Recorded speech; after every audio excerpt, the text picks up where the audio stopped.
I'm about to state my political beliefs. I didn't realize you cared.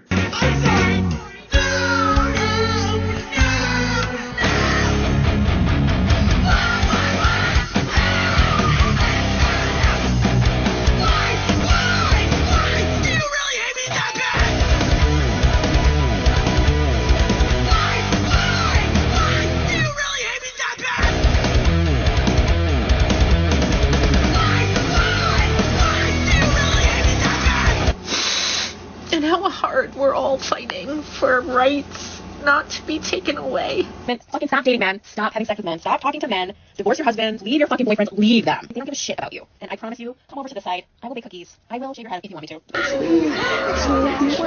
I might wake up a motherfucking bigotry and hatred that they stand behind. And how I, like, am trying to be a good person. Y'all, like, I'm not why Catholic. y'all?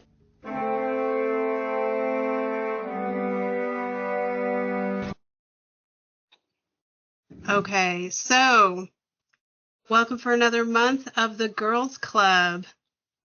And this month we have Brittany and Leslie joining us again, as usual, and we have Derek Bartolacelli coming in with us. And we are going to have Derek introduce himself a little bit and talk about his work. But this month, we're going to be talking about the political meltdowns and why, and going over a little bit of history in regards to that and how it actually is repeated. This is not new.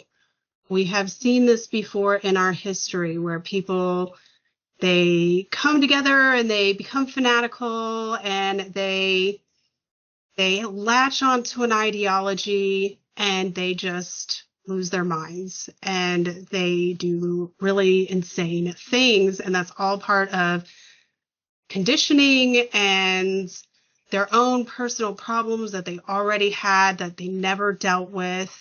They got lost because of whatever they were missing and they attached to something that they thought could fill that void within them. And that's what I see with this. So before we really get into it, Derek, if you want to introduce yourself and tell us about your work.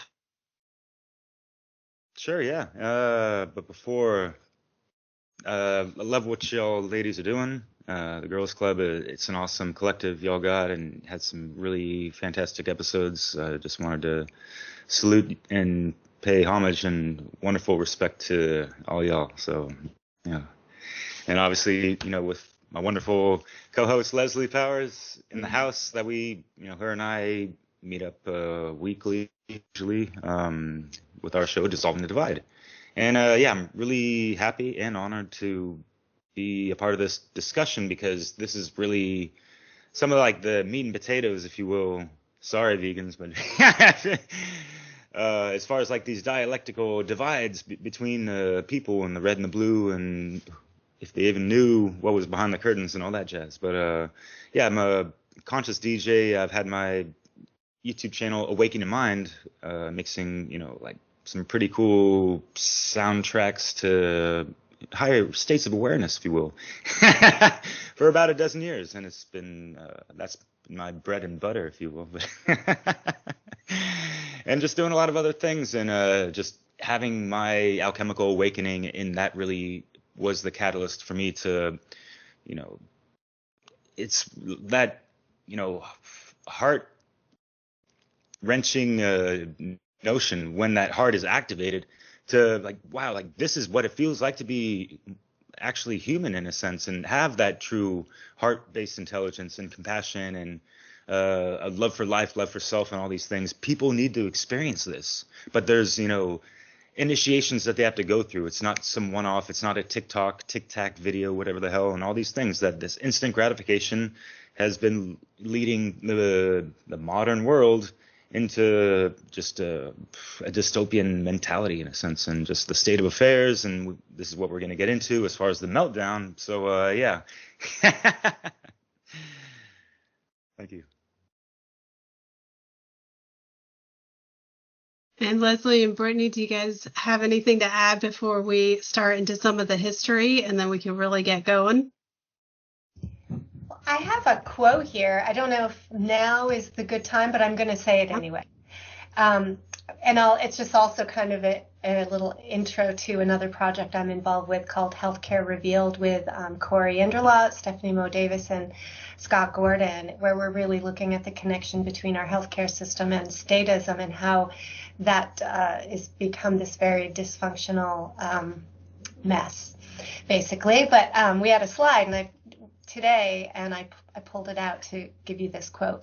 This is a slide called Manipulating the Populace, Insights by Dr. Juice Mirlu. It's from a viral video by After School, and he says that, and this is related to you said TikTok, right? So the use of social media. The rulers can use social media and its addictive nature to their benefit. Technology brings people into delusion. Quote, no rest, no meditation, no reflection, no conversation. The senses are continually overloaded with stimuli. Man doesn't learn to question his world anymore. The screen offers him answers already made. So I think that this is pertinent to this conversation. So I'll leave it there. Yeah, that's perfect. Perfect. Yeah, and I actually really love that because just to add to that, Leslie, I've noticed the exact same thing. Since I stopped working online, I've been off of Facebook and online much less. If I am on, it's for a certain window of time. I might make a couple of posts a month or so, but it has given me so much clarity, and I love that you brought up that quote. It seems very relevant. Yeah, it is because it's been weaponized. The whole online fad, like, I think it's kind of cool because it allows people to communicate in a far-reach way, but when it is controlled by a parasite class, ultimately, then that is where things can become more into the realm of fantasy. And the social media platforms they really do give a large avenue for fantasy to take place. And unless you actually see people or you talk to people, you actually do real communication with people online, you never really know who you're talking to, So it can be kind of tricky, and you've got to learn how to use discernment to do that and not just use online social platforms for, likes or whatever it is, just use it as a way for whoever to find. And I think there's a healthy way to use it, but on the larger scale, it's completely corrupted. It can be used to create fanaticism, right? Yes. This sort of extremism. And like you said, it's like where the focus becomes on this dream state, a fantasy type of ideology or worldview that's not necessarily based on, a full evaluation logically of what's really true and what's going on, but being emotionally attached to something, right? And then having a good intention with an ideal of some way it should be, right? And wanting to enforce it through some kind of a statist, method, right? But on the other side of that dream state is a bit of a dissociation from the reality. There's denial and avoidance and a real disconnect through all those distractions, right? And then so people, through social media, but just the media in general and the way it creates these segregated groups that fuel each other's passion and their mindset, and they feel safe and they get identity there, then there can be such an attachment to an idea or a propaganda, right? So if you think of all the political, the political stuff, they're politicians. They're like making promises that they're not going to keep. Like, doesn't everyone know that? There's like this weird disconnect from when I grew up, it just was really obvious and joked about all the time how politics was a joke, and that they spent $10,000 on a toilet for the president's airplane, and they can't balance their budget, and they're liars, and they don't follow through on their campaign promises. But it seems like people should realize that still, but instead people are hanging on to these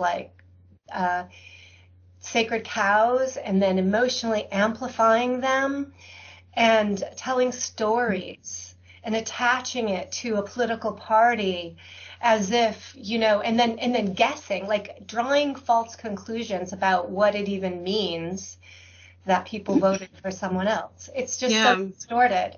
And it's its own kind of animal, too. And what's even funnier about it is the parasite class didn't even have to create it to begin with. All they did was throw some poison in the water, and they're like, watch them. They're just gonna fucking go crazy. Like, watch, just leave them alone for a while, and they're gonna freak out. So that's what they did.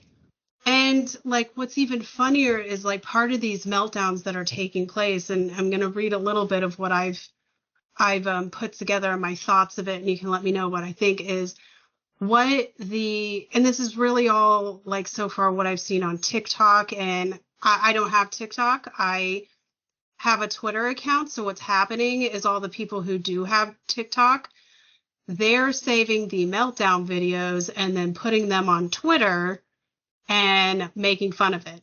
So that's like what's happening on Twitter. And that's how I even know about it. And I'm like, okay, on one side, this is like actually hilarious because it's just so ridiculous and like very middle school type of drama atmosphere. And on the other side, I think about it, I'm like, this is actually kind of tragic because the reason why these women and a couple of men are like this is because they are mostly people who have very severe traumatic backgrounds. They have detachment issues. They had something horrible. Like if you see like the older women, it's probably going to have something to do with a very severe traumatic childhood problem or issue or situation that happened to them. If you see the younger kids, because I've been watching these, I know some of these people even. The younger kids, it seems to be just because they're in a society that's already in a habit of being severely detached from community. And you don't have kids who go outside and play and meet stranger kids and, go do wild, kid hanging out. Like, just as an example, like, I don't know how you would call it, because how do you describe hanging out with, kids you just met out in the 80s and 90s? But in the movie It, the Stephen King it's a ragtag group of kids who've never met each other, and then they suddenly just run into each other, and now they're off building like a beaver dam in the forest. Just why not? Now we're best friends. That's fine. Nobody does that anymore. And that, I think, is causing a very specific kind of illness where people just do not connect in a real person type of way in a lot of places anymore because of whatever fear is being sowed into them through media, social media, their parents, their school they go to, whatever it is that's in their environment that's sowing fear. So they just disconnect and they use the internet. And that's how they're trying to find their connection, which is the only avenue they have now. And they don't know another way. They don't know another life. So all they hear all day long is propaganda and false emotional care. And it's all coming from this place where I really care about you, but it's really all false care.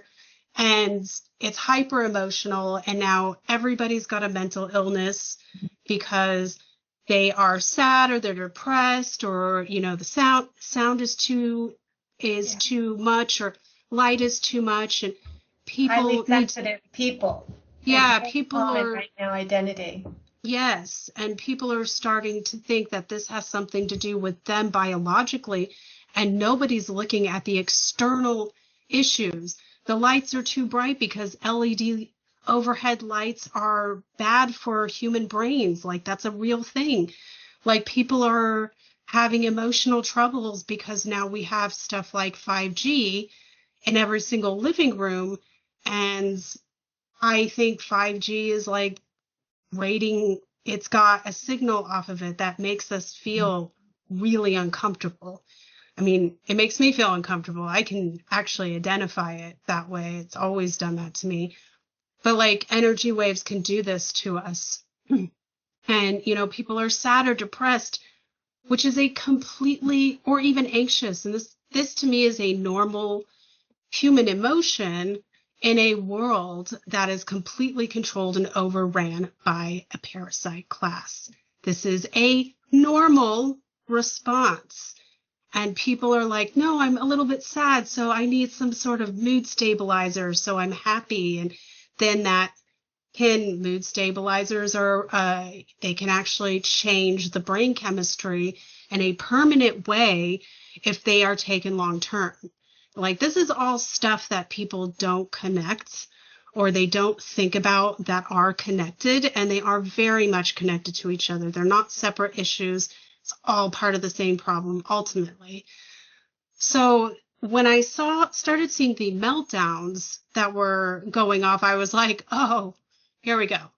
And there's all kinds of like fan fiction and nonsense that some of these people really believe. They really believe it. For instance, like now you have these far left people who kids and older women, they think, for instance, like Trump won the election. Okay, just more government. But they think, for instance, because somebody said it on like The View or a social media website that they follow or whatever it is, that Trump is 100% against abortions, that he's going to track women's health, that he's going to put all the far left, you know, or woke or transgender or gay people or whatever into internment camps. They actually heard this from whatever far left source that they follow. And this is what they were repeating on these meltdown videos. They actually think that, you know, the whole thing with Project 2025, all that stuff, all of this stuff was said on far left media things that they watch. And when you look into it, you can actually go and prove, no, Trump actually never said any of these things. He's actually even said he has nothing to do with Project 2025.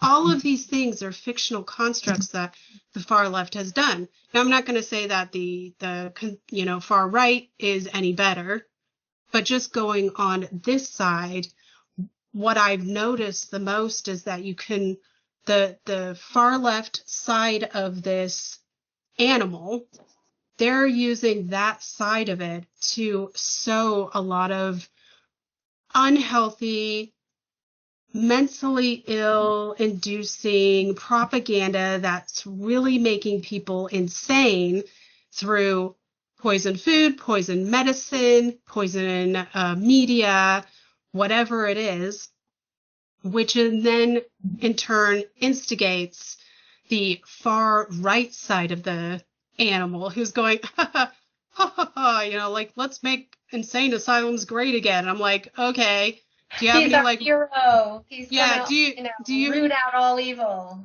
okay, let's make insane asylums great again. Do you guys know any moral or ethical medical people who can operate in a mental institution, you know, without chaining like autistic people to walls and lobotomizing women who have like heavy periods? Give me a break. You don't know what you're talking about. You know, we actually still technically have mental institutions and hospitals. So it's not a thing that disappeared.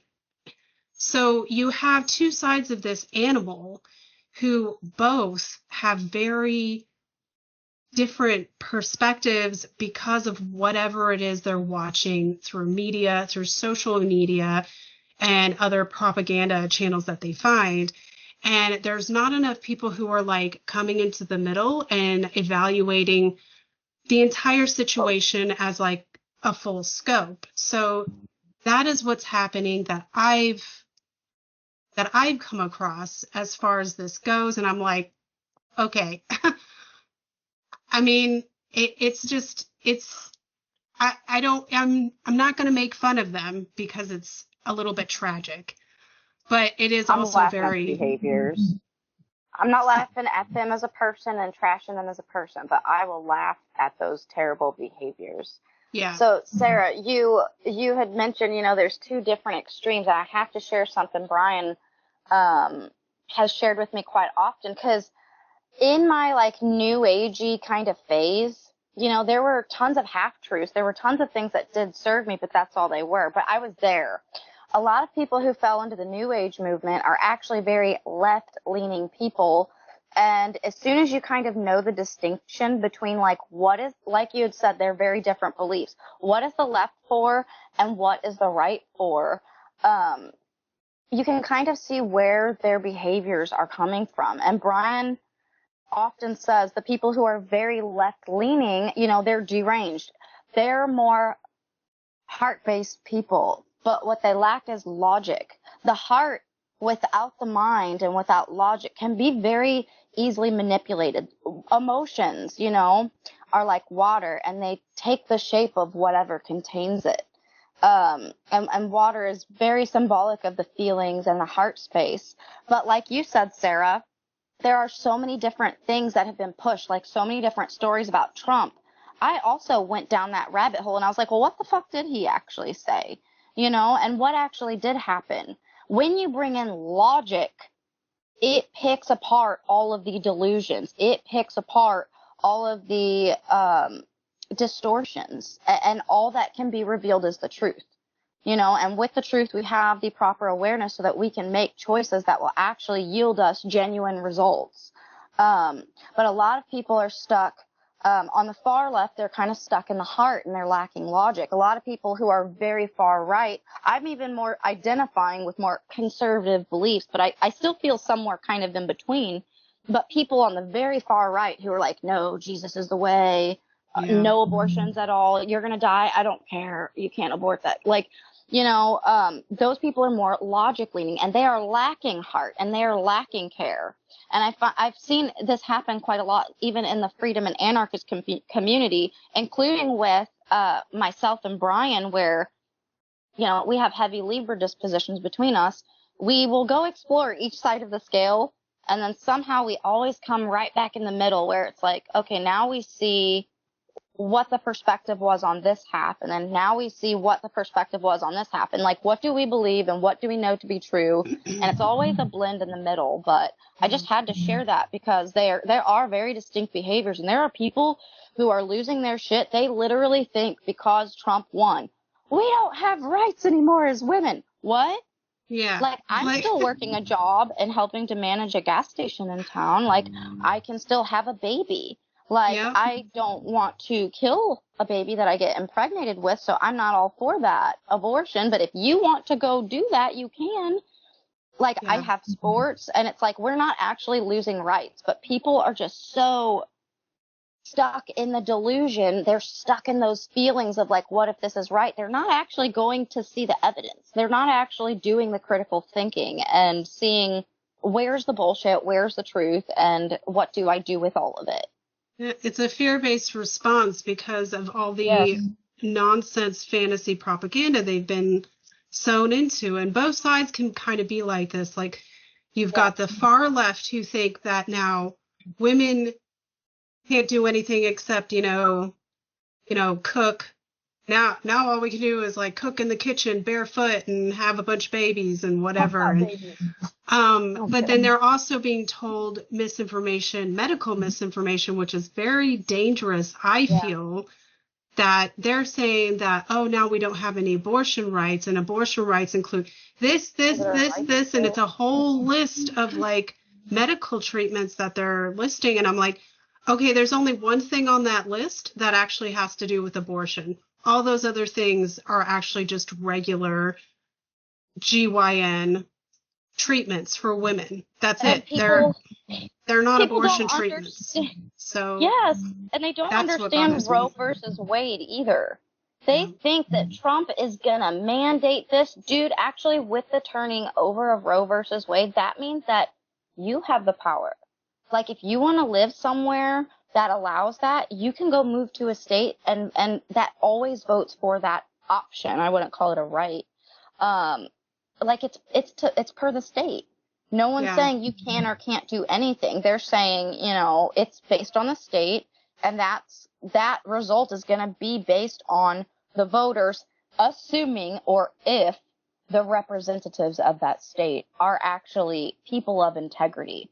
We already understand that there's a lot of people who have malicious intent, who are in office and doing their best to, yes, control the masses. I do, however, finally see, like, real people getting in there and saying, you know what, no, like, fuck you, assholes, like, we're going to use this system, but we're going to use it the right way. So it's assuring that we have, like, real people who are trying to do something. It's kind of just a matter of, like, are we going to band together and utilize the system for our freedom, or give up our rights and go into I mean, because that's something that me and my husband have talked about. Like, even because we're all for an anarchist society, we're like, yeah, let's go for it. You know, who's ready to dismantle the Federal Reserve? Let's go. And no one is the answer. Like, do you know how many people we've invited to come stay out here with us?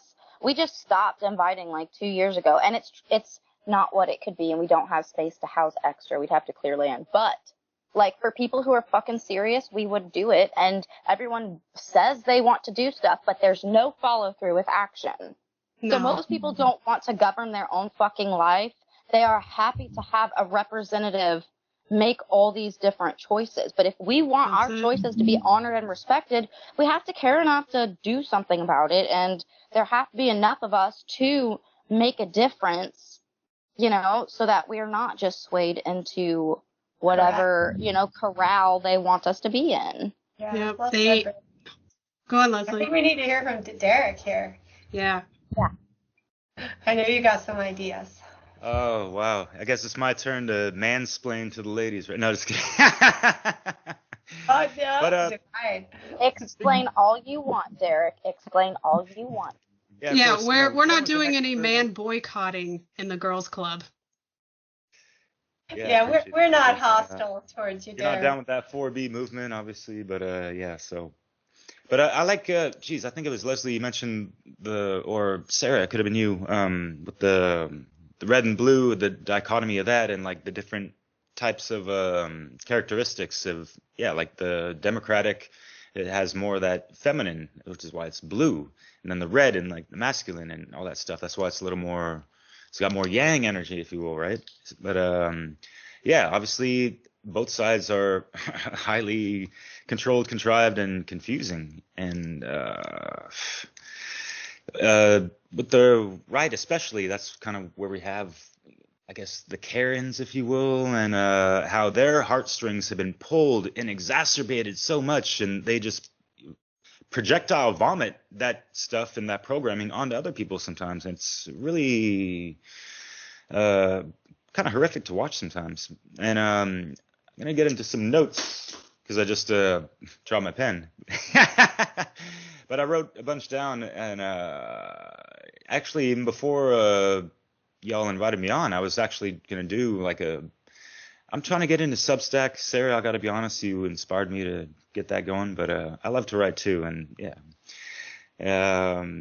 so I was writing just a little bit, and I was like, you know what, I'm just going to break this down into some notes and stuff to share after I cut the news. So, but I started off thinking of, like, this is election meltdown. This is like DEFCON 5 for people and their little worldviews of what they think is going on, and their identity politics and their ego attachments to their own enslavement, pretty much. If you want to break down the gubernare mind control, a la slavery, voila, there you go. But when I see people take to social media, we spoke about this, and it's like the internet and the social media stuff and like TikTok, these people have such a buffer zone. They're in their safety zone at their home, and they don't get to face any of the consequences to any of their fucking words, pretty much, as if they weren't talking to anyone on the street type of thing. You know what I mean? They'd have a much different tone speaking to people like that. Otherwise, you see the veracity of some of these people, they would get their shit wrecked. Yeah, and not to cut you off there because I want you to continue, but say this was like the Wild West days, No one mouths off to an armed cowboy. I'm just saying. Nobody has a purple-haired meltdown because they can't, hit on your kid or whatever in the Wild West. That shit doesn't happen. So just to add that, keep going, Derek, though. No, totally. And people got to put these things into perspective. And where is your respect to your elders and your ancestry and all this white shaming? Y'all need to shut the fuck up with that. You wouldn't be going to Europe and saying that kind of stuff. And all these people talking about, I got to move out of the country because Donald Trump. Who the fuck is trying to accept you into their country exactly? Where do you think there's some safe haven sanctuaries and this and that? Anyways, that's an aside from, how people just, go on the social media and they dump out their emotional turmoils over certain issues and scream into their cameras and TikTok and Instagram, whatever. And I'm sure you guys have noticed a pattern with some of these individuals. And I'm talking more psychologically, not what they look like.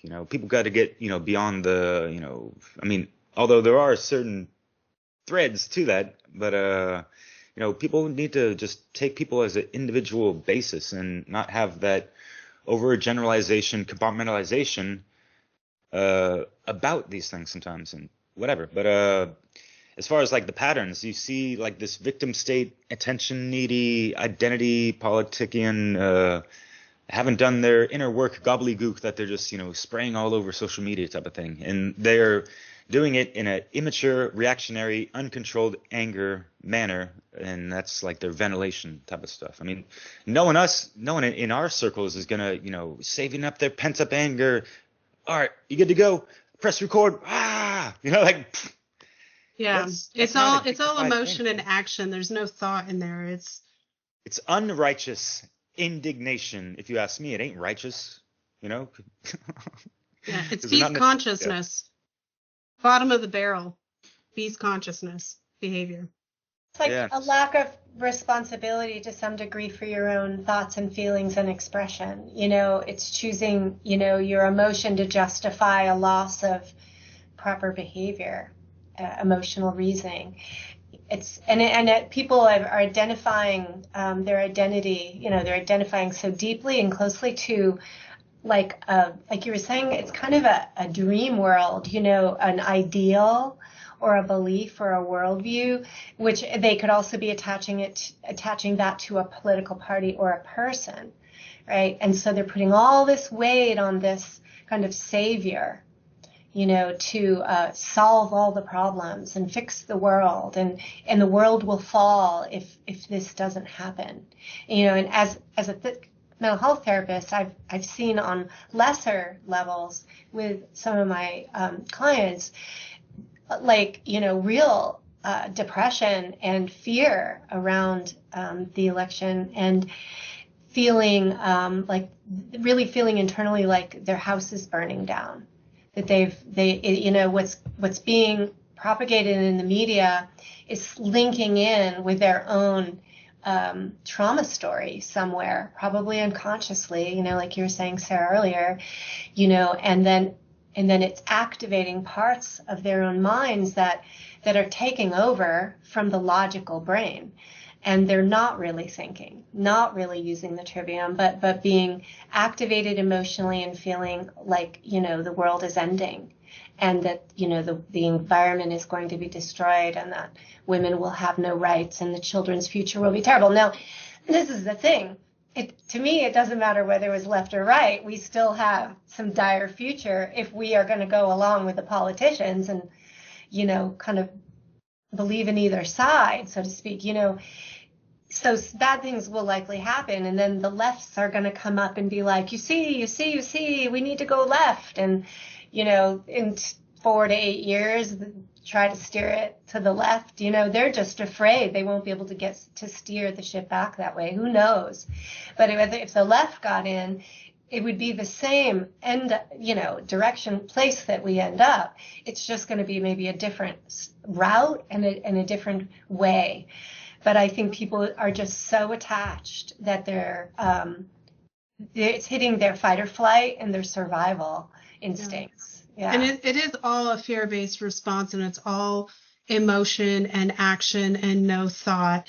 And there's a handful of people out there who I think are using their thought, emotion, and action skill set to really navigate this. But for the most part, you've got the far left who think that now, women are just, every time a woman gets pregnant, we just bleed out and die. That's like the result of every single pregnancy, apparently, which is extremely dangerous medical information to be telling anybody, especially our young girls. And then on the far right, like way far right, you have, because I'm like Brittany, I would lean a little bit more towards the conservative side as far as like what would be morally and ethically appropriate. Like, for instance, like I'm not okay with like transvestites reading books, like sex books or whatever they are, to like elementary school kids. I'm not okay with that. I hope most people are not. It seems like a logical thing to not be okay with, but apparently it's not a logical thing. But the far It's a left, phobia, don't you know? I mean, geez. right? The far rights are becoming this group of people where Brittany said it's very, Bible obsessed. It's very Jesus obsessed. It's very, it's the kind of mentality that can actually set the clocks back a little bit. And then all of a sudden people who are actually genuinely gay or trans or whatever, somebody who's a little bit, unusual, have to go back into hiding and not actually be just an authentic human being as they are. Because I have trans friends, I have, homosexual friends, and they've even all said to me, like, yeah, I ain't part of whatever that mess is over there. They're just like not even part of it. And that's going to be a problem if we have, like, we can't be on just one side or the other all the way. It has to be in the middle, and people need to understand like morality and ethics as a whole. Because, either side can be a trap if you go too fanatical on either side. So that's where like the big government causes a serious problem. And even our founding fathers, they said, don't split into two parties. Don't do it. They said it. There's multiple instances in history where they repeated it over and over. So clearly they knew what we know. And that's why I don't throw out any of that history, is because this has already been said. So I did pull up a little bit of interesting history. Can I just comment a little bit before you move on, just on that? Oh, yeah. Go ahead, Leslie. Yeah, I was thinking about how this phenomenon really displays a lack of social skills and an inappropriate way of approaching human differences and conflict, And there's like these extremes. Either people are really afraid of conflict and just going along to get along, just sort of like avoiding the fray, or they're loving conflict and stirring up conflict and, thriving off the intensity of arguments and stuff. So we get these two things, but very few people are really demonstrating healthy communication or problem-solving skills, and I think that part of this is a result of our education system. I work with teachers, and more they're telling me that the education system is trying to take the social skills out of the curriculum for like preschoolers and kindergartners. They're pushing academics on the tiniest of kids, and these teachers are telling me like that's totally socially inappropriate. That's wrong. It's not right. And so there is an agenda to take that out of, that's how people, the foundation of how people learn about how to get along with other people. And like you were saying, Sarah, there's sort of a trend towards operating socially online rather than in person. All this perpetuation of stories about like pedophiles being in all the neighborhoods. That's kind of like the city I live with. That was everything I was told, like, oh, they release all the pedophiles here and there's pedophiles everywhere. Don't let your kids out. So parents aren't even letting kids go out and play. It's like not the normal like soccer game in the streets and stuff. People are keeping their eyes like hawks, and a lot of helicoptering parenting and putting kids on devices to keep them quiet, out of their hair, and out of trouble, out of unsafe situations outside the door. And so they learn what they see. And what's been going on in the media or in the TV, it's like all this Big Brother kind of reality TV show. Let's put people in a crowded house and let encourage drama and let them scream at each other and so forth, right? So, they're seeing shows with kids like running the roost, their parents totally disconnected, no real moral education, nothing helping kids really learn how to think. So there's this whole, setup to what we're experiencing right now in the world, I feel like, of emotional children that are adults. I love that you said that, Leslie. I love that you said that, because that's what I was gonna comment on before. I feel like we just have a bunch of emotional children. Us who haven't refined and developed how we emotionally navigate. If you don't know how to do that, and you're gonna produce kids, you're not going to be able to teach them those skills. And then if you don't have those skills, you're not teaching them, and then you're passing that job off to a tablet. That's exactly right. They're not socializing. I had mentioned in prior episodes about just watching my kids' volleyball games and seeing their late reaction times. It's because they don't have that real life interaction and engagement. And I would love to see society more emotionally developed, because you saw a whole lot of that this election with all this crazy shit. It's as soon as people don't, instead of saying oh, I don't know that, or I don't understand, or I need to look into that more, people just resort to ad hominem attacks. And it's always the emotional name calling shit. It's they don't have a valid point. And so instead of trying to create a sense of connection and understanding, they're trying to just throw insults. So it's not about communication anymore. It's about harming. And just like you said, Leslie, we have all these damn reality TV shows and all these fucking shorts where people, it's they're idolizing emotional responses or behavioral stuff, except that those aren't the healthy behavioral patterns. They're actually really unhealthy behavioral patterns. So all these kids going through this tableting and not having actual active parents, I see a lot of emotional children too. And I love that you have the perspective that you do, and you're able to pull in all of your nuggets, and that you've talked with teachers. I have an ex-mother-in-law who is in the schooling system and a teacher, and it is very hard, even in their ritzier, nice, more wealthy neighborhood. Even those kids, those ones are given everything they want. They're never taught responsibility and how to do for themselves, and they are emotional children going to grow up into emotionally stunted adults. And yeah. I hate to see that, but I know if people got on their emotions, they could navigate life so much easier. Yeah, but the problem is, real quick, 10 seconds, because this is just in my notes that I had. And Leslie, I'm curious if you spoke with any teachers that have actually seen or heard this, of the infantilization and coddling back students. We're talking about college students back into the cradle type of shit. And in Ivy League universities, apparently, check the great works of Truth Stream Media, narrated by a wonderful woman, Melissa Dykes, and her partner, David Dykes, I think. They talk about how milk and cookies and things of that nature, and Legos and things, are available for students to cope with, the election meltdown stuff, and it's they're being treated like spineless infants. What is this type of thing? It's a failure to launch syndrome. You've got 40-year-old children who, it really has come to a point.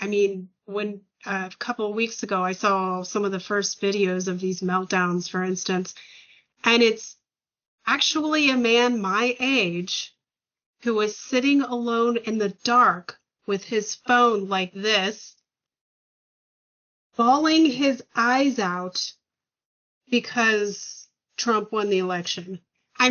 tears and everything, the whole works. And this is a serious like problem, I think.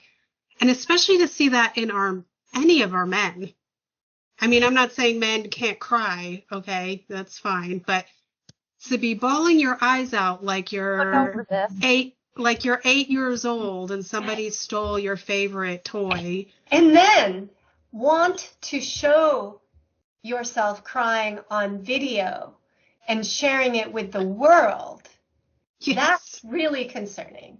That's a real problem. Like that's not embarrassing. Like, yeah, I think I would be. Attention. Yeah, they feel like they never got it.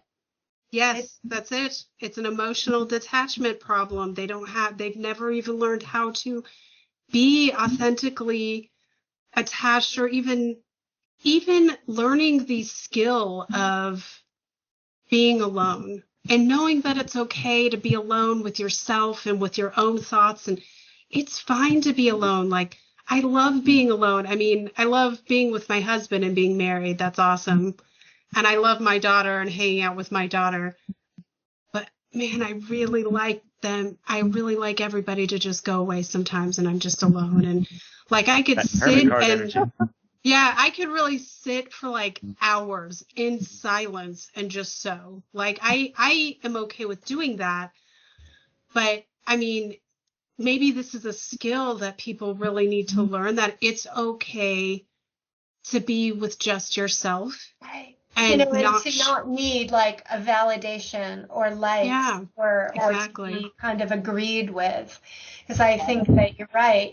People are feeling empty without that sense of like belonging and validation and attention, and it gives them an identity to be with associated with others who agree. Yeah, the inner work, having that time space to yourself to find that validation and love for yourself and cultivate that from there. And then working with the tarot, the Hermit card, the Queen of Cups, mastering one's emotion, take it to that kind of archetype. Yeah, absolutely. Like spending that time to be just with yourself and develop that relationship with your high self and with God, or whatever you want to call it.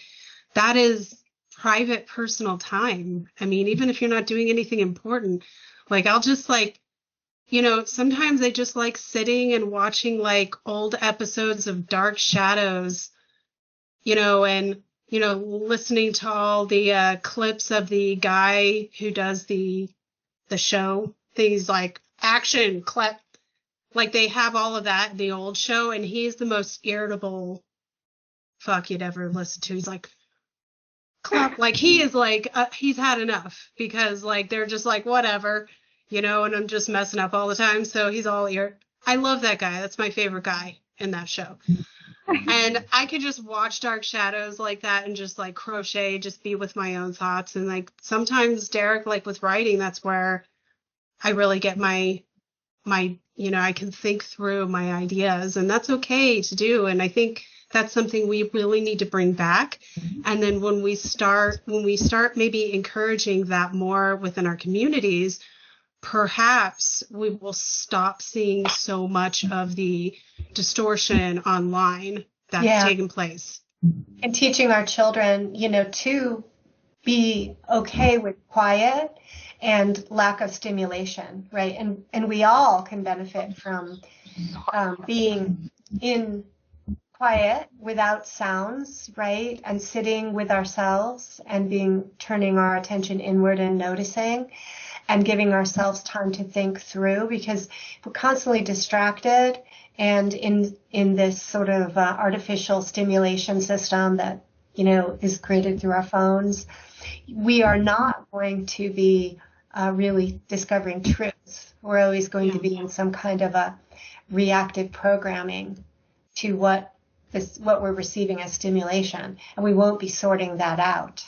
So it really is like a need for a detox or a separation more than ever, because of how much we're bombarded with stimulation. And you can't even know your feelings and thoughts sometimes unless you sit back. Like, I think we should throw out a challenge out there, like for all of the adults out there. go back to a time when you were like 12 years old and maybe you were a latchkey kid. Let's bring back latchkey kids. Start raising your kids like a latchkey. I'm telling you, it's the way to go. They'll turn out fine. They'll be fine. I promise. They're going to be fine. And as an adult, leave your phone at home when you go for a walk to wherever, or go to the grocery store, or do your errands. Leave your phone at home. I'd say don't leave your ID at home too, but if something happens, like a cop or whatever, now you need an ID for every freaking thing. But otherwise I'd say leave your ID at home. Don't carry your social security card in your wallet. Leave your phone at home. Like, oh, well, if, something happens, you'll get the message at some point, really, you'll be fine without your phone for an hour or two. And see how that feels while you're out. Just disconnect from this like false connection system that is being built. And just leave it at home for a while and forget that it exists, and just be like, sit in nature and observe, maybe. Yeah, just observing your surroundings, especially outdoors. Right? Yeah. Don't worry about taking pictures or preserving the moment. Just live in the moment and be part of that life. Be a human being within reality. So, because there's not enough of this that is going on, or it doesn't seem like that anyway, this is definitely causing quite a bit of distortion. I think it's definitely part of the illness of this. So I did want to share a little bit of history that I thought was amusing. We did go over our takes on the whole situation already, which is totally fine. And anybody who wants to really go into it more, you can go and check out the Substack, and there will be on the CF Girl page at least, and there will be the full show notes that any of us can post that you can go look into. So what I came to the conclusion of is I'm calling this the hot mess gone wild syndrome, because it is certainly a hot mess for the 4B movement and what's happening. We've gone over this, what they're doing. They're boycotting men. They're shaving their heads. They're, I guess, not going to wear makeup or use filters on their phones anymore. I'm like, maybe don't do that anyway in the first place. Why are you doing that? That's a little bit deceptive to begin with, but they're not having sex. They're withholding the rights to their, holy vagina or whatever it is they think they hold. And which is a little bit absurd to think that just every single man is just clamoring at you. They're going to break up marriages. They're going to seduce husbands. They're going to sleep with your wives. There's all kinds they got a whole list of things. Now there's a secret plan on Rosie O'Donnell's private TikTok channel where they're going to do something about Trump. Okay, it's a whole thing that they got going on. It's a hot mess. They sound like conspiracy theorists, right? There's a whole thing going on. It's they got a plan. We gotta see where this goes. Like, get your popcorn out. It's gonna be interesting. They're gonna do something wild, like. But, the shaving that... Go ahead, Sarah. Go on, Brittany. It's just ironic because they want to do this to, get back at conservatives and stuff, but really by them not breeding and not being presentable, it's just literally kind of, allowing... they're actually even... what they're protesting, they are giving rise to. Okay, so there's going to be less people like you if you don't breed... Yeah. You're trying to get back at them, but they're the ones who are going to be happy. They're the ones who are going to be in love. If they want kids, they're going to have that. It really is when you think about it. It is funny because it's very contradictory and ironic. Yeah, I noticed that too. I'm like, so you're doing what the conservatives want you to do. I guess everybody wins. I don't know. How do you... I don't know. evaluate that logic, but I wanted to bring up, I thought it was particularly interesting, the shaving of the heads part, because they are going to regret that, because it is a bitch to regrow your hair. Experience. Look at my hair. I'm pinning it down with pins. You do such cute stuff with your hair, Sarah, but I relate to that because I usually grow my hair long and then chop it off, and then I can't do the same. I can't do what I want with it, so I just love you for that. Yeah. My meltdown, I shaved my head because I was tired of the undercut, and I'm like, I don't know why I just didn't grow the undercut out. I don't know, but I'm just like, I'm sick of doing this, and just I went totally 90s with it. So, it gives people who shave their heads like for regular reasons a bad name, like people who have cancer or alopecia or something like that, have a real problem. But I thought it was particularly interesting that they did this, and I'm like, history does repeat itself in the weirdest of ways. And one of those things was the Manson girls. And I started looking into this, and just a little history for people to look at more later. Charles Manson, he was found guilty in 1971. He built a death cult, and he brought in followers, most of them being women, young women. And he picked them up. A lot of them were homeless or lost younger women who had troubled lives in their family, or they were runaways, or this was the majority.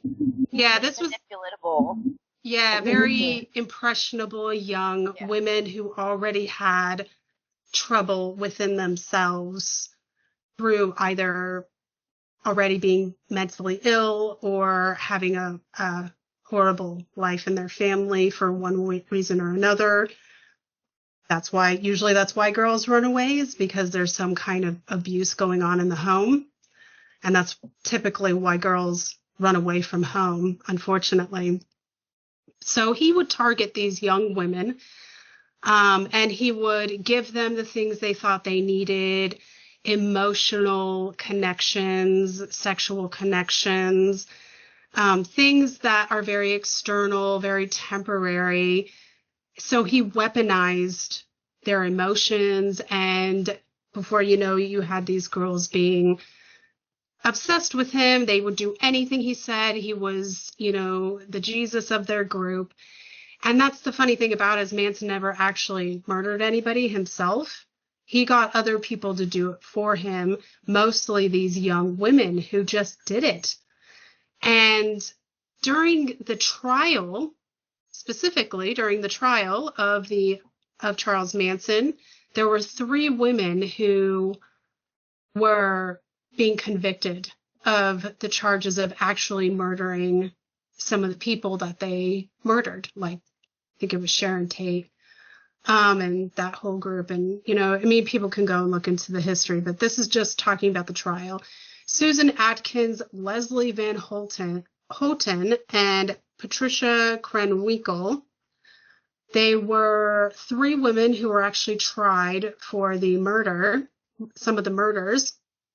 And during the trial, what they did was, when Manson was convicted and sentenced, they all shaved their heads. So Manson shaved his head.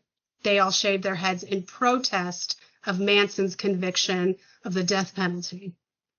And they all went to prison. While they were in prison, they shaved their heads. And these girls are so far gone, though. It's just a shame that he's the one who got to them before somebody else who may have been able to treat them for their problems. I mean, really, we are all responsible for our actions in the end. They are responsible for what they did, and they got what they deserved, I think. That being said, when they got wrapped up with Manson, they were still very young. They hadn't committed any violations. And the reason why they were so willing to attach themselves to this ideology that Manson had created was because of the same exact reasons that these, and they're not even half the population, the far left fanaticals.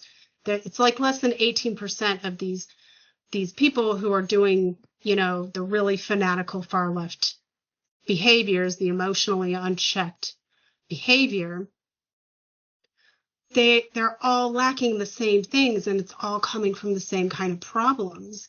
So people aren't seeing that it's because of this, it's because of that. And I'm like, no, really, it's because these people have a void in them, and it started from a young age of some kind of issue of detachments. And back then it was probably because, obviously it wasn't an internet issue. It was just a social issue. Now it's a different kind of social issue that involves the internet, that only exasperates the disconnection and the lack of empathy that is developing with people who are obsessed with being online and social media and everything that goes on with that. It's just exasperating the problem. But the way I see it, all of these people are vulnerable because they're coming from a place where they're already somewhat broken to begin with. Like they were born broken somehow, or they were, which is rare. It's actually pretty rare to be born with a genuine mental illness genetically, or a lot of them are broken because of very difficult situations that they dealt with when they were young or children and had that kind of distortion already, and it broke them. And that is a recipe that really can create a very dysfunctional adult later on. And you could go in any direction. All it takes is the right catalyst. So Manson was the catalyst for these young women. And like I said, he never actually murdered anybody. He was just given an order. And these girls are, in that sense, are the order followers. And it's no different when people attach themselves to very distorted ideologies like what currently the far left are attaching themselves to, where it's all fear-based and unchecked emotion, and there's no filter. The catalyst is this fear-based response. I think that really has to do with now we should just, love and care and not give any consequences and not be responsible. It's like a situation now, like that's being propagated by government and by institutions. And that's being exasperated even worse now because we have things like pharmaceuticals, like mood stabilizers, that really do make things worse in the end, I feel. So I just wanted to bring that up, that I thought it was very funny that when you have a recipe like this, it's the same recipe in history. And it doesn't really matter what the situation is. It matters what the catalyst is. And that's how I am looking at this. So my questions. So I did write, just as a thought afterwards, this is just one example of how a fanatical group of people who have been led to believe fantasy and who are lacking severe levels of authentic care and within their lives and can go wild to the point of mentally ill meltdowns and display them publicly. The Manson girls did exactly what these young people are doing on TikTok. It's the same problem. It also shows that how it is for attention, and all threats are merely just that, because the Manson girls, they also had a lot of threats that they dished out. And what happened? They went to prison. That's it. Nothing happened. A threat that is voiced and has nothing to back it up. Order followers don't do things on their own. They do as the leader tells them to do. So I conclude that all the far left in this situation that we're talking about, fanatical people, which is a very small group of people, even in the left side of the bigger picture, having meltdowns on the internet are nothing more than temper tantrums that are influenced by a parasitic force sowing disorder, false care, and spiritual slavery. The entire goal of the parasite class is to cut us off from the very concept of God and create people more like them so that they can do just whatever they want, like do whatever they want with their children and traffic them and whatever other things they want, no consequences to any actions. So now, by putting aside the fact that all government in general is illegitimate in the first place, let's focus on the issue of the weaponized mental illness that has been ramping up since the 60s at least and encroached on the human mind. So how has this been weaponized? How does it operate? Who is behind this and who is at fault? And I think all of them have different answers, but they're all connected to the same problem. And there's only one problem as far as I can see it. But that's what I wanted to correlate it and just to give people a perspective that this isn't new behavior. This happens because we have a parasitic class that sows this kind of disorder on purpose. And I'm not saying Manson was part of any kind of parasitic class ruling family. I don't know. He might have been. Or used by one, right? Or used by one, exactly. Let's look at the similarities. What you're saying, right? Yes, but he is a genuinely born genetic psychopath. They did studies on Manson's brain. He is not a secondary psychopath who developed psychopathy. He was actually born genetically a psychopath. He's got the miswirings in his brains. So that, and they can prove that now with people. All you have to do is put somebody in a brain scan and you can see it. So, regarding the psychopathy thing with him, now I have to look deeper into this because I haven't, but I've recently heard that specifically Charles Manson went through the MK Ultra programming. Okay. And I could use, and that the CIA contracted him as an experiment, essentially. And it's just interesting, and I could definitely learn more about that. I'd like to, but Sarah, you were mentioning a lot of those behaviors, like with the girl, like how Charles Manson didn't actually kill anybody. And yes, he's still a psychopath, whether he went through MK Ultra or not. At the end of the day, that's what he became. But it's interesting because a lot of narcissists and codependents, they go hand in hand. They really do. And narcissists really get off on, and we can compare our government to this, but they get off on controlling people. And you've talked quite extensively, and we've mentioned, the emotional child thing. Well, we literally have people who are very codependent. They're trying to fill that void, but they're doing it not by self-sourcing, not by filling their own cup and taking that time alone and quiet and trying to understand themselves, grow, heal, yada, yada. Instead, they're looking to the outside. And people who are very codependent can get very attached to narcissists and become very easily manipulated. So I have to say this because I've just been there. If you fall on the more codependent side of things, I highly encourage you to learn to fill your own cup. Don't just seek validation and approval and love from somebody, because that's where you can get intermittent love and really unhealthy patterns of manipulation. But I just had to put that out there because, sure, there is a parasite class. But at the end of the day, we are the captains of our lives. We are the leaders of our lives. We are sailing the ship of our body with our souls. Like, we have to be accountable. So if you fall on the more codependent side of the scale, or even narcissist side of the scale, which we can see a lot of with the social media now, focus on those things and go learn about how to heal those things, because then you're going to be less prone to being swayed. And once you see this on a personal one-on-one dynamic in your life, you will also see it bigger on larger scales too. So I just had to throw that in there. Yeah. It's really well said, Brittany. Well it's said, like Brittany. You're reading my mind. Yeah, I don't need to say what I was gonna. Yeah. Well, it touches upon something I wrote, in regards to some of these characteristics and things of that nature in regards to Stockholm syndrome.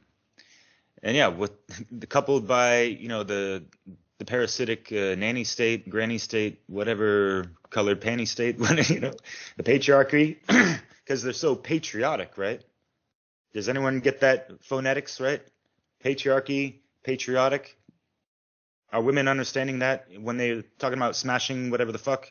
Anyways, so people gotta recognize and realize and put their shit in check in regards to indoctrinated, Stockholm syndrome-esque, cognitive dissonant, cultish shadow projections and hyper-dualistic, over-assumptive thoughts about anyone who didn't vote for their side or whatever. And this is like the tribal stuff and obviously the dialectics, the divisiveness, and it's really sad how people just think in these black and white terms of like, if you didn't vote for, Harris, you're a Trump supporter. They never thought once like, well, maybe the Democrats were kind of shitty and they didn't really like the options or whatever the fuck. And the fact that all these women are defending Harris, who was, next to a fucking creepy ass molester dude, Joe Biden, who's, like literally fucking like retarded or something like that. And an absolutely confirmed pedophile.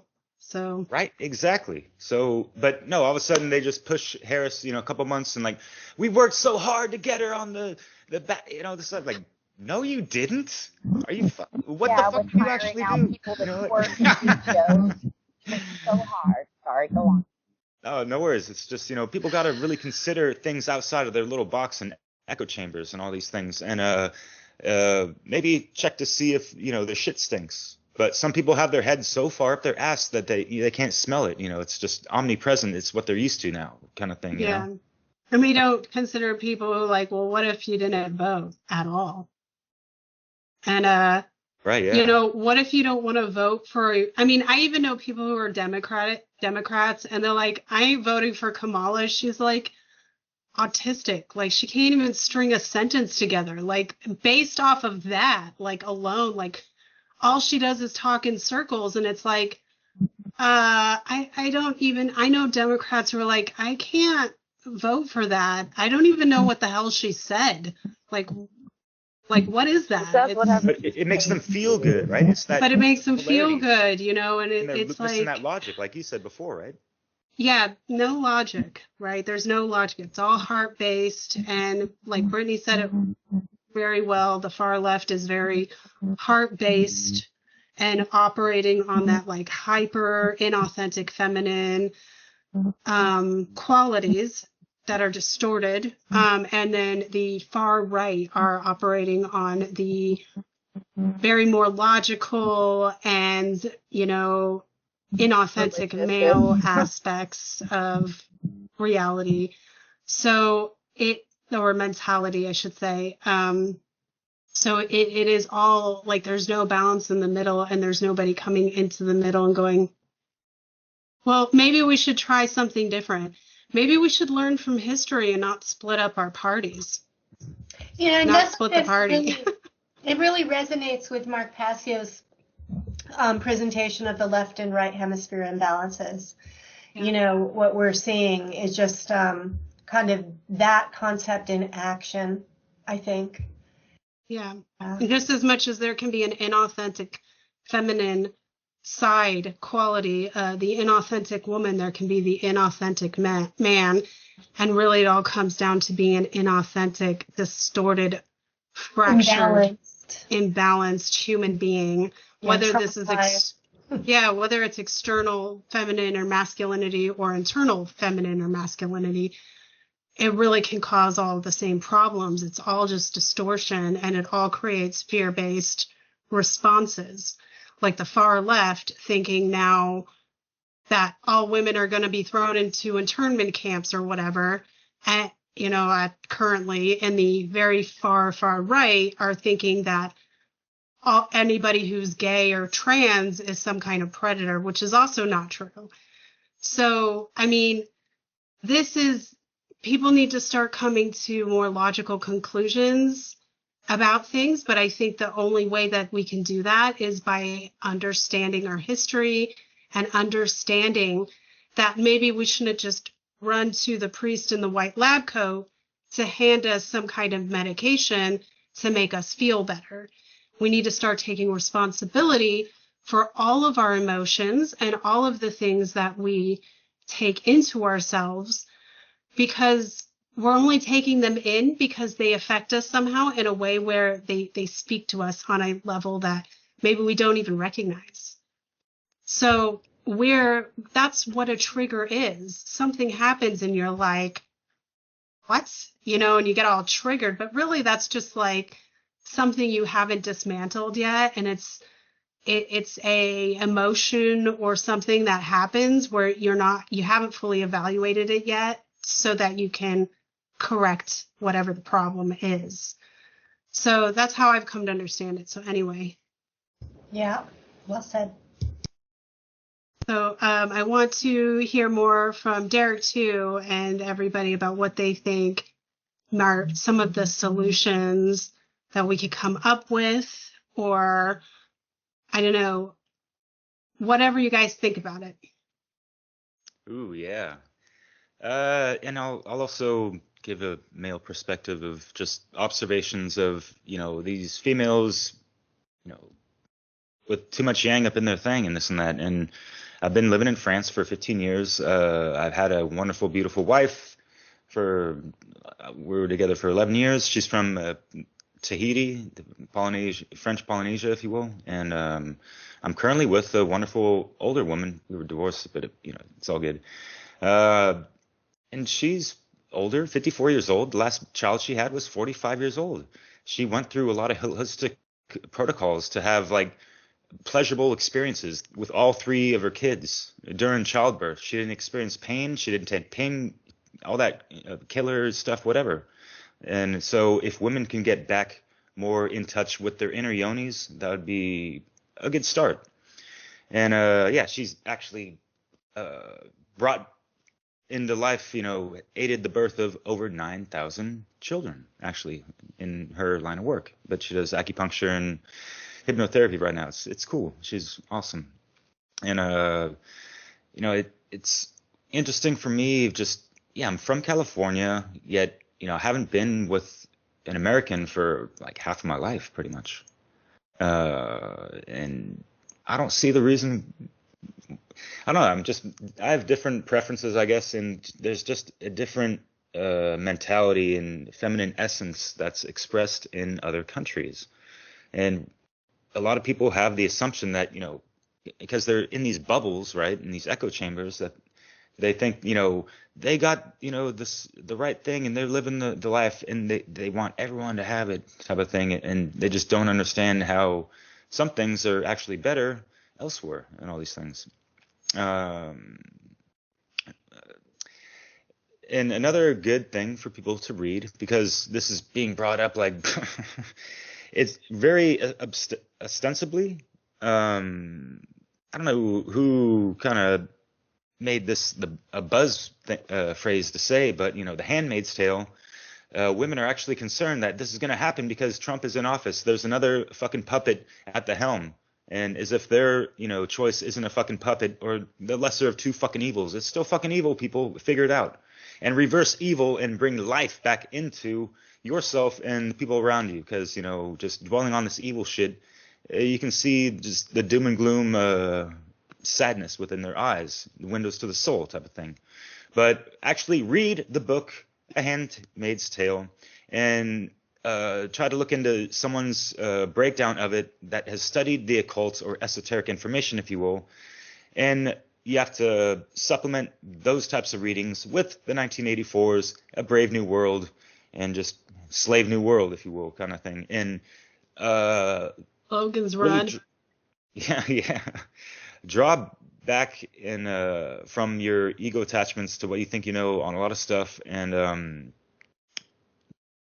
honestly observe your alignment to whatever political party and what the trajectory has been over the past 4 years, or even decade, even since we've been born, kind of thing. It's a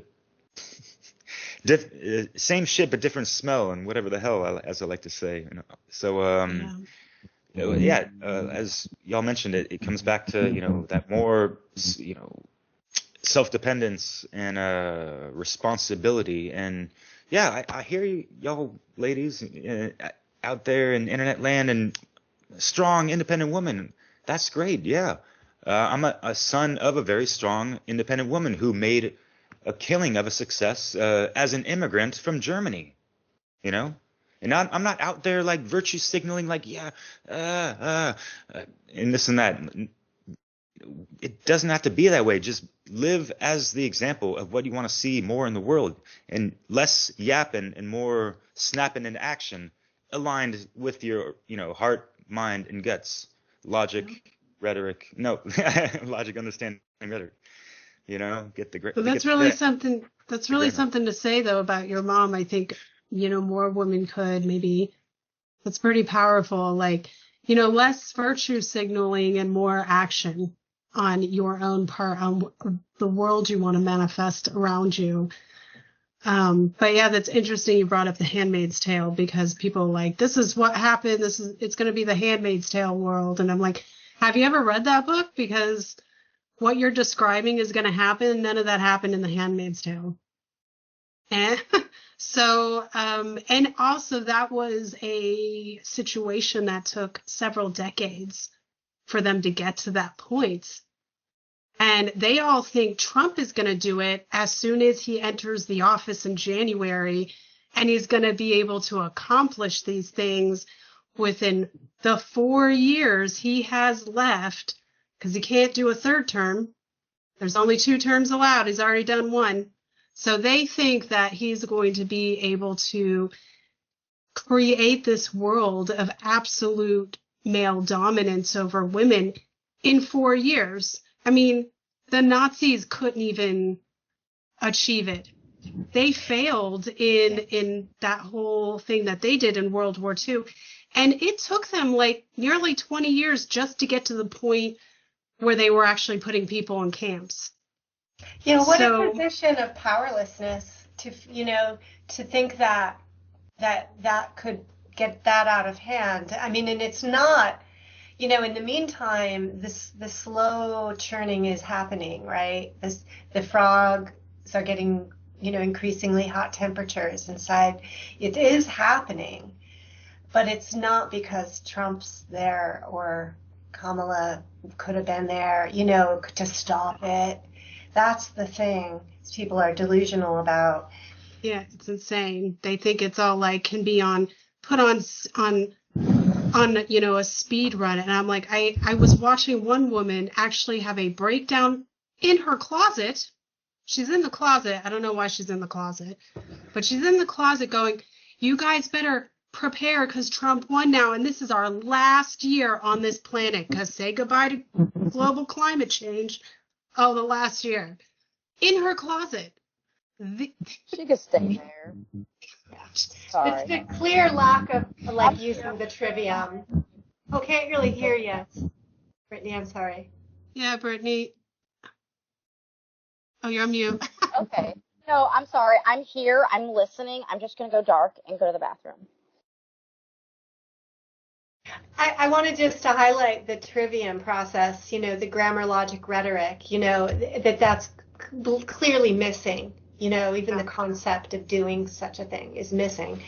And that it's, really important to take in a variety of information and then take time to think about it, right, before you choose to speak or choose an opinion. But I think that, people are not talking with each other. People are not getting to know their neighbors, right? Because otherwise, there wouldn't be such extremism if you're actually heart to heart kind of getting to know the people around you.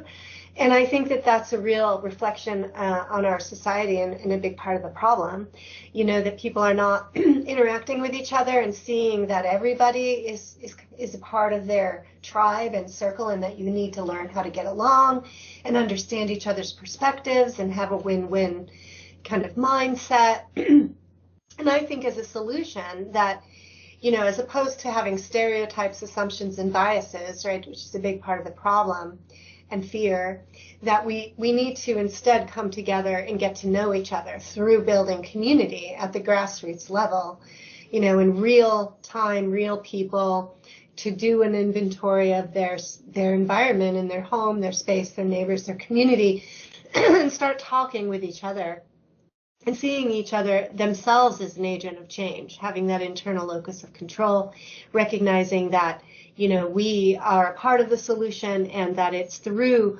our unity, you know, with people, through building bridges and understanding, you know, and really coming to the heart of the matter at where we're like, where, you know, that we can overcome these problems and that we don't need a puppet, you know, up there on the TV screen to do this for us. That's actually a delusion. And by voting for one side or another, you're actually creating more division and more of that extremism that, you know, is upsetting everyone.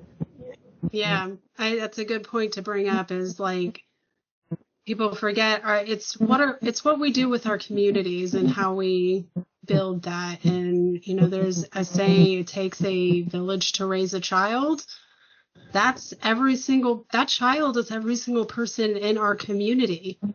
That's not just the stewards looking after our neighbors' kids and making sure they don't get picked up or, you know, by some weirdo. Right. And it doesn't mean sending all your kids to daycare or preschool or letting the state raise your kids. It's more about, you know, recognizing that we all have a responsibility for the, you know, the social environment that we're living in. And, you know, that we have some responsibility for solving these problems.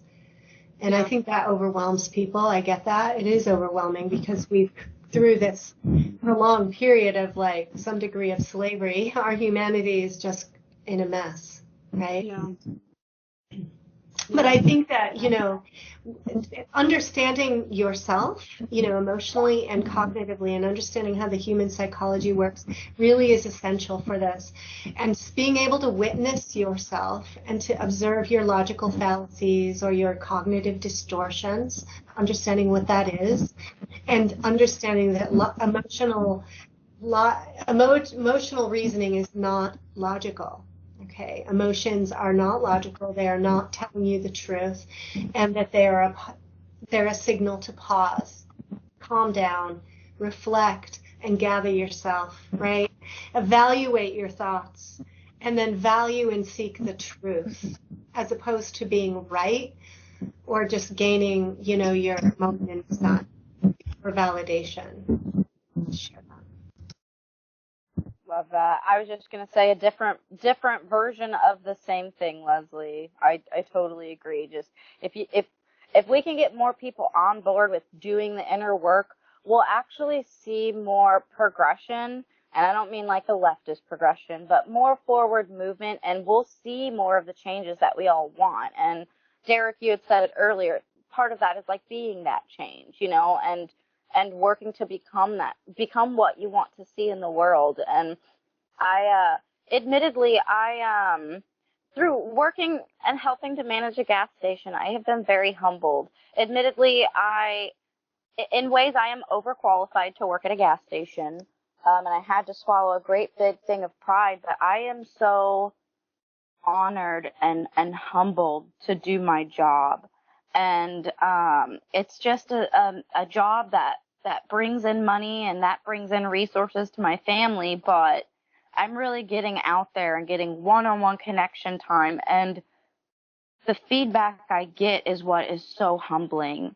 I don't know how to explain it without sounding, you know, like I'm full of myself, but I just get such beautiful praise. It just shows me, it shows me that like what we're talking about and what we're doing, it really does make an influence and an impact in the world. It really fucking does. And, you know, just doing your inner work and then just making genuine connection or small talk or just all these little situations where you get to put into practice in real life, that has just been so humbling, because I've been working at home for several years. So to get out back in the world amongst the common person, they have a lot of wisdom too. They might not be into the esoteric stuff. They have real life wisdom. But if we can all work on an individual level. I really think we'll see the big changes that we all so desire to see in the world. Yeah, street smarts. There's a place for all of us, and we all got different places to be in as far as like what we can give to our communities, and it's supposed to be different. We're not all supposed to like know all the same stuff. Yeah. We're supposed to find different things to know so that we can share that and broaden up the horizons.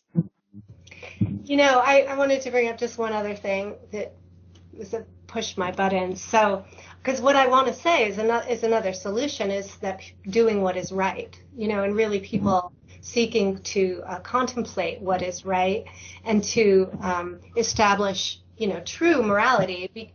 And there's some stuff in the media that's really messing up this conversation about morality. I recently saw a clip of Elon Musk saying some absolutely ridiculous bullshit, distracting people about what is morality. And he was basically saying that, you know, it's immoral for people to work from home.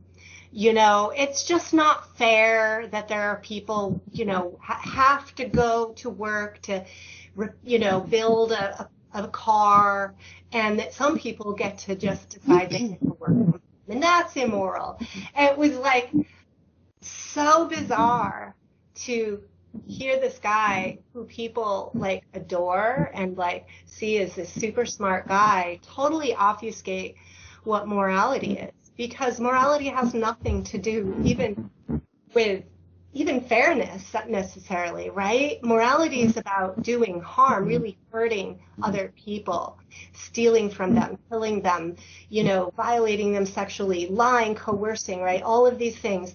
It's not about, you know, deciding I want to, you know, be an auto mechanic, and because that's my choice, I'm going to be working in a cold garage. And, you know, now every receptionist has to sit in the cold garage with me, right? Or, you know, that people can't have a choice to where they work. I mean, even just that idea is participating in this slavery system of overregulation and saying everybody needs to be working in an office during these hours the way I say that you need to be doing. It's totally against freedom to start regulating in the direction of talk like that. It was I mean, think about Elon Musk's generation is very much more in the generation that has more computer technology based influence, and he is a very, very high IQ individual, so he has certain things that he likes and can find. Like, it is nonsense to say that, oh, this isn't fair and that makes it not moral, because morality has nothing to do with fairness. Like you said, morality is about truth and what the truth is, and sometimes the truth is not fair, but that's just, it is anyway. And who's to say it's not even fair? You know, because you get to choose your vocation. That's true. Right? Yeah. You get to choose. And, you know, the working conditions are part of that, right? Yeah. So and then you have the choice to do something else. You know, it's not about making someone else be as uncomfortable as you, or, you know, have a different access, you know, because we all need to have that freedom to choose as long as we're not, you know, causing harm. And I think, you know, we need to watch out for those types of messaging and start to question what people say, rather than just like, oh, I just learned something from Elon Musk. You know, you are being immoral and unethical because you're working from home. Yeah, I mean, that like, I didn't hear him say that, but that would be nonsense for anybody to say. I mean, I can appreciate Elon Musk for the fact that he does, you know, he has lifted the gates as far as freedom of speech goes. He doesn't ban people off Twitter because they said some joke that isn't, you know, that's somewhat offensive, like stuff like that. I can appreciate him for doing that because he's got qualities that are leading him down a path that's more of a human being path. But then he's got other ideas that he's way more technically involved. He's the kind of person who I think maybe thinks that, technology in itself is the answer to, humanity's freedom ultimately, which I don't agree with. I'm not sure if that's actually what he thinks, but it seems like he is more technically involved in that way. So, I mean, but for anybody to say something like that, morality has nothing to do with our perceptions of what we wish we could do or not do or whatever. It has nothing, like, we create our own boundaries ourselves. We create our limitations. We're the ones who stop us from doing this, that, or the other thing. If somebody finds a way to work from home and build a career working from home, go for it. If somebody has to go into an office just to, build their resources, then that's what needs to happen. And I mean, I think everybody would like to work from home, but are any of these things causing harm to anyone? Because that's the question we need to ask when it comes to morality. None of those, like the jobs we do, unless you're like physically violating the rights of others, it doesn't matter what our jobs are really or how we do them. Yeah, and moving towards freedom would include having more choice about the parameters under which we work, right? The hours under which we work, the way we do our job, the amount of respect and freedom respect we're given for our own knowledge and our own decision on how to get our work done. I mean, that's really how I see, where freedom under natural law would go towards. It would be more self. And some people can't do regular jobs. Like, I mean, I'm one of those people who I got physically burnt out in a way because of my own stuff, but I, did bartending and restaurant work for over a decade, almost like 15 years, or I forget exactly what. And then I worked in retail.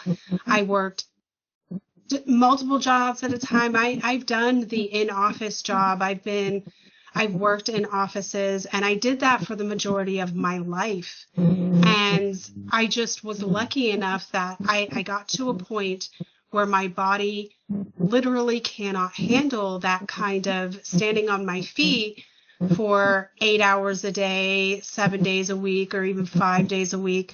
Unfortunately, my mind is ready to go. I can do all that work.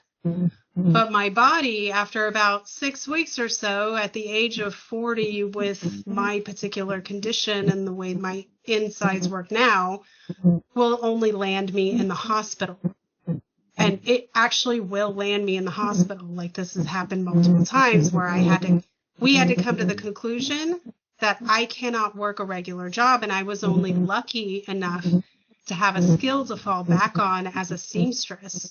So not everybody can do the office job or be in that. I mean, I don't say that for people to feel bad for me. Don't feel bad for me. This is just like part of life and part of changing how we, create that new avenue for ourselves and create our resources. And sometimes you just have to change and go with wherever the tide takes you. And that was just my own. And everybody's journey with that is different. And I think that the point of one of the points of that story is to not see yourself as a victim, right? In your lot in life. Yeah, and not to see yourself as trapped in I'm this and then that's it. Don't feel like you're trapped. Be a man of many hats. There's nothing wrong with that. It's okay to change your condition within your life. Yeah. So yeah, everybody can do it. So. Well, I'm close to having to get off for the day here. Yeah. I think, we're reaching that 5 o'clock point. So we've done another 2 hours of the Girls Club, and we'll be back next month as usual with another great discussion. And I want to thank Derek, and I would like him to, if everybody's got a little word to say before we go, and some advice or something for people to consider? Yeah, sure. Well, yeah. How's the career landscape going to change over the next 4 years? I understand the liberal tears, but don't get caught up in the louche and don't get caught up in those narcissistic traits where you actually get off on other people's suffering. This is not what conscious human beings are supposed to be doing to each other, because we see the right wing or left wing, they love to laugh it up and the meme wars and all this stuff when their side loses or whatever. So it's just it's really petty. It's still caught up in the base level consciousness, the checkerboard Masonic, black and white dualistic thing. Want to take it there, So yeah, people just really got to get back to themselves and.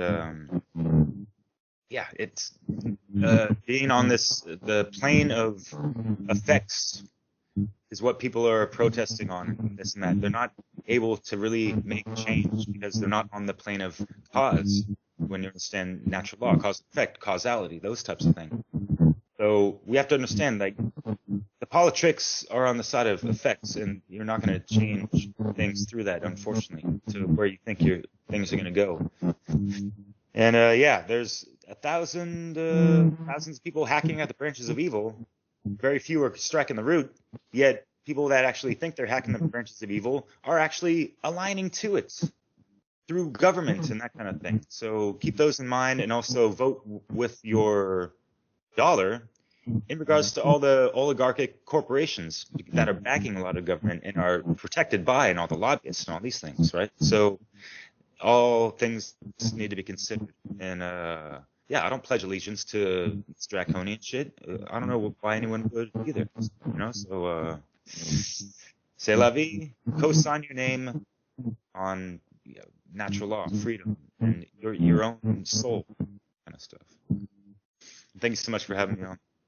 Thank you, Derek, for joining us. Does Leslie or Brittany have any last thoughts? I don't have anything more to add. Just want to plug Dissolving the Divide. People get on that on YouTube or Odyssey or Rumble. BitChute. And then I have my page, Leslie Powers, on YouTube, Rumble, Odyssey. And then I have AliveThrive.life is my website. Please also check out Chris Jansen's Thursday night live show, And Evil. There's a lot of wonderful content creators out there in the natural law world to plug, but those are the ones I'll mention. Yeah, good conversation. Yeah, thanks for the topic, Sarah. Yeah, go ahead. Thank you, Derek, for joining us. It's always a pleasure. I love touching base. I need to remember to message you. I suck about that, so I'm sorry, but always a pleasure to see you. Really happy we all had this talk. It was awesome. Yeah, thank you everybody for joining me in this topic. As silly as it seems to cover it, because it's so inconsequential, really the 4B movement is a phase that'll pass like man versus bear. And all the other middle school, all the other middle school phases that, a failure to launch adults seem to be going through. But it'll pass just like everything else. But I think it is important to point out this distortion and that this is not new behavior. So I would like to leave off everybody who joined us today and listening. Thank you so much for coming and reviewing. Don't forget to leave your comments and, go check out all those great content creators and Derek's work and Leslie's work. And even Brittany's work with her cookbook that she created with Nikki, and which is a great cookbook, I would say. And just go out into the world and don't let other people tell you who you are, influence you into thinking this or that. And everything that you hear out in the world, whether you think it's a trusted source or not, that's fine, but use your adult discernment skills and investigate first. And go inward and develop that private relationship with yourself. And then think about interacting with your community after you've done a little bit of that kind of digging. So thanks once again. This was number 13 of the Girls Club. Is that right? Yeah. 13, just over a year. And we've got more stuff to come. So thank you, and we'll see you next month on the Girls Club. Bye, everybody. Have a great Thanks, work. Derek. Yeah. Bye, guys.